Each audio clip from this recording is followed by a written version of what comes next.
It's not all that often that we as curators can so tightly combine historical work with contemporary work. And some of that contemporary work, we don't even know what it is yet because the artists are actively working on it.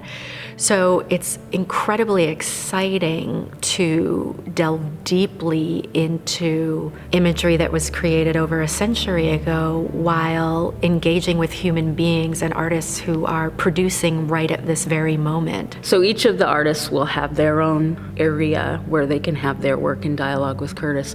And then we'll have sort of critical pauses in between those vignettes, if you will, addressing some of the more critical issues around Curtis's work, like the stereotypes that have emerged out of Indian types, the idea of the vanishing native. Many of Curtis's images show the backs of Native people going off into the sunset.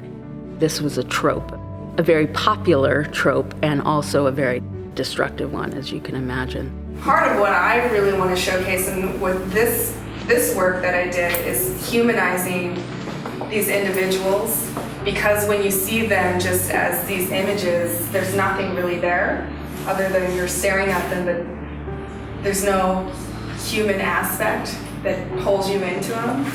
Part of Edward Curtis is him sort of looking at us and dissecting us and writing about us, and the reading what he wrote on The Crow I thought was really interesting because there's some really insider knowledge to it that really only crows know. It's a range of the approximately 83 to 85 tribes that he photographed west of the Mississippi. People on the East Coast had been largely assimilated by that time and already moved to reservations, and so and his goal was to photograph these vanishing cultures, and in his mind the tribes east of the Mississippi had already vanished, had already faded into mainstream American culture.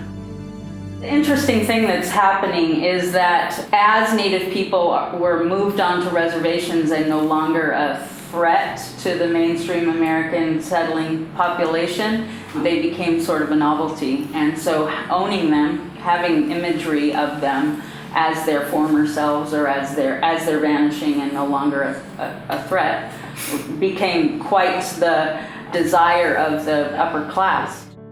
It's a very wonderful but higher level type photography that was being made at the time. So that spoke to people who were interested in that type of imagery, both through the subject matter of these people who are non-threatening and also the mode in which they're created. To collaborate with someone like Wendy on this, or Will or Zig, with our curatorial team, with Julie and Dina, is really something, I think, revolutionary.